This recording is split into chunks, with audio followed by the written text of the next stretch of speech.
Many stage productions have become very successful since the 6th century.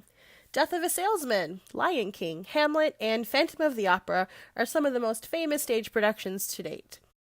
They stood the test of the time because of the captivating writing that draws you in. Yet, there are still poor productions of these shows done across the world every season. What makes a bad show so bad? Flat actors, gaudy costumes? We're going to explore the biggest foundation of stage acting, and that is movement. How do actors know where to move on the stage? First, we'll learn about 3 of the most popular theater spaces, which plays a big role in how a director plots the movement. Then, we'll learn the basic areas of the stage and their names. Finally, we'll break down the term blocking or stage movement. Now, if you've ever gone to a basketball game and a movie, you'll notice that even though they both have an audience and some sort of display, they are set up in completely different ways. In fact, both of these setups have a specific name and are 2 of the most common ways that theaters are made today. Instead of movie theater setting, the proper name for it is called a proscenium arch. This is a stage with a frame where all the acting happens behind it, kind of like a television. The word comes from the Greek word proskenion, which was used in 6th century BC. And although it wasn't quite the same thing, you'll find that a lot of theater terms stem from this era. The term was popularized during the Italian Renaissance, according to Somerset Community College's video titled Theater Space, the Proscenium Arch, written in 2010. The second type of theater setting is called a thrust. This is where the stage is literally thrust into the audience, causing the viewers to sit on 3 sides of the performance area, but the performers still have a backstage area behind them.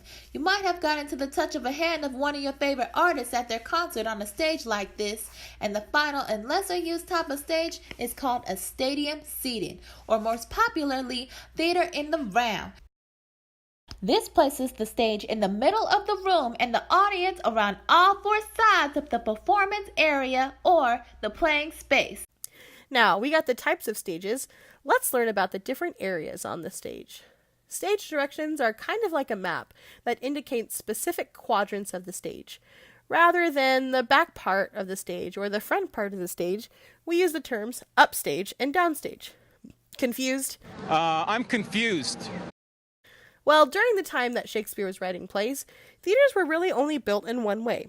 Think of the Globe Theater, which is kind of a combination between a proscenium stage and a thrust stage. Not only that, but the audience was standing on flat ground.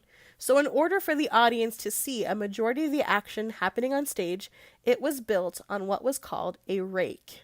According to Larry Wilde in his 2002 article titled A Brief History of Theatrical Scenery, a rake is designed basically on a ramp. The lowest part or the bottom of the rake was the closest to the audience, and the highest part or top of the rake was at the back of the stage. If you imagine the stage raked up like this, it used to be much easier to remember which is upstage and which is downstage. Stage left and stage right are a little easier to understand. When the actor is facing the audience, it's her right or left. However, it doesn't change when she's facing backstage or upstage. Stage right stays stage right the whole time, and stage left stays stage left.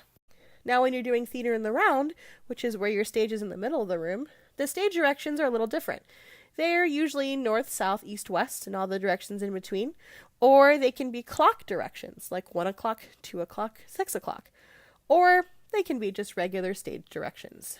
Why is this so important again? When it comes to a play, when a director and the performer start blocking, according to Rachel Cartman's definition on TDF's Theater Dictionary written February 15, 2015, blocking is defined as careful choreography of actions on the stage. This is the magic of making a scene in conversation look and sound organic.